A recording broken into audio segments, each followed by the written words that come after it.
كما يتخونوا كبرات خاتتلتي ميليشو كان واترو نعخم تتقميو زبالنا يوم مدب حزنا متينا لنا سناي مكتتال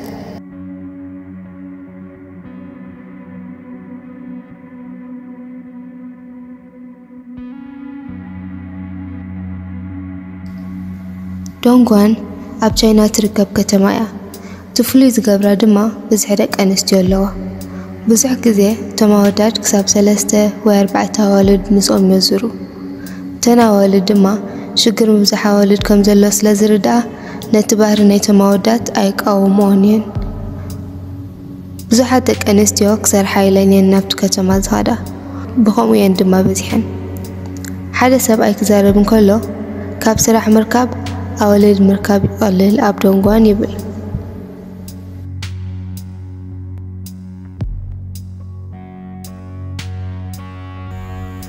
بينكالا أب إندونيسيا تركب كتما بتماؤ زغمتو سبات فولي قوانقوام ززاربو سمنايتو قوانقوا كاتاكولو كوينو ترجمو تأمام زاربا مالتيو إذا قوانقوا نخزاربو لوز تقامو لقوانقوا تأماماتيو ناستا شدوش تولدو زخون زبازحو أبت كتما تأمامات يولدو እቶም ነበርቲ ናይታ ከተማ ነቶም ጻማማት ብስሖም ምስራዩ መርገሚ ብምባል እኮ ተወድእዎ ተማራመርቲ ግን ካብቶም ወለዲ ተወራራሲ ሕማሚ ይብሉ እቶም ኣቆልዑት ወላ ጻማ ዘይኮኑ ከለው እቲ ናይ ጻማም ቋንቋ ይመሃርዎ እዮም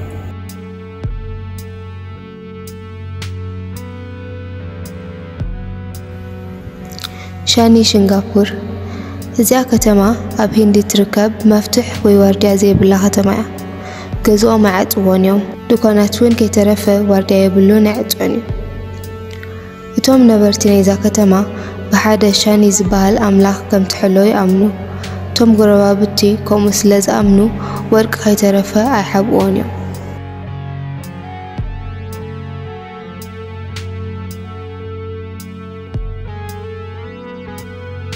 ሁዋንግሎ ትበሃል ዓዲ ኣብ ቻይና ኮይና እቶም ነበርቲ ናይታ ዓዲ ድማ ሬድያዎ ይበሃሉ እቲ ፍሉይ ነገር ናይዛ ዓዲ እተን ኣዋልዶም ፍሉይ ነዊሕ ጸሊም ጨጉሪ ይውንና ሃብተን ነዘን ኣዋልድ እቲ ጨጉረን እዩ ሓደ ሰዓየን ዝቆርጾ ንስ ድማ ኣብ 18 ዓመተን እዩ ብጣዕሚ እየን ብጨጉረን ዝኮርዓ ክሓጽቦ ከለዋ ኣብ ሩባ ከይደን ዝሕጸባ ጨጉረን ብዝበለጸ ይኣልዮ ኣብታ ዓዲ ጨጉሪ ከም ጽባቐ ወይ ሃብቲ ምልክት እዩ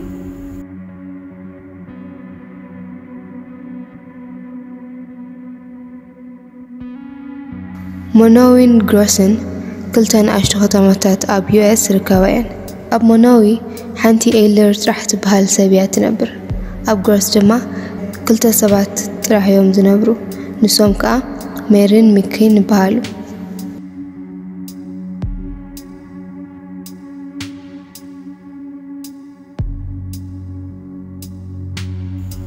ሳንታ ክሩዝ ደል ኢዞሌት እዚኣ ንእሽተይ ደሴት ኣብ ካሪቢያን ትርከብ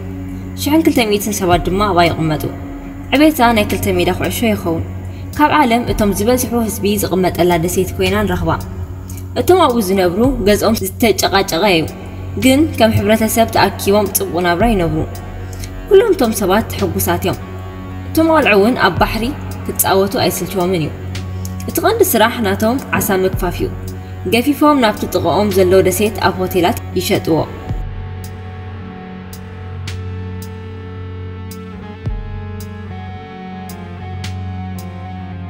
جيت هورن أب نيذرلاند تركب عديا أجرها من أجر نرهبو بسعدي ترجع زي مهلاومي وتوم سبات كبوتا نبوتا هنكساسو تهينهم بن إشتي مركب يوم زنكساسو معناته أب مونغو تجازوتي ما يلو أب مريت هنكساسو تهينهم دما ببشكلة يوم زنكساسو تبقتن فليتن عدس لزهونة دما بزحات وتأتنياتات يخدوا يوم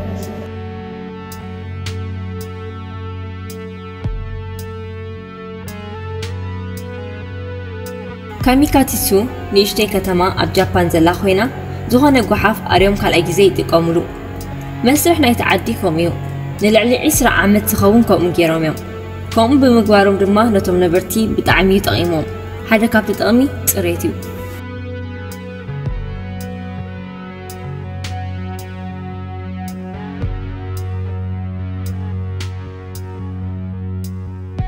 بيبيلانتري نشتي عد خوينا أب هندينا نرحبا ኣብቲ ዓዲ ጓል ተወሊዶም ከም ሕማቕ ዜና እዮም ዝሓስብዎ ምኽንያት ናይዚ ኸዓ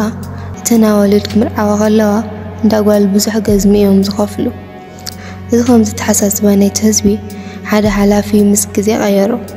ሕጂ ድማ ኣዋልድ ክውለዳን ከለዋ 111 ኣግራብ ይተኽለለን እዚ ስርሖም ነቶም ጥቕኦም ዘለዋ ዓድታት ጓል ሕማቕ ከም ዘይኮነ ይነጥረሎም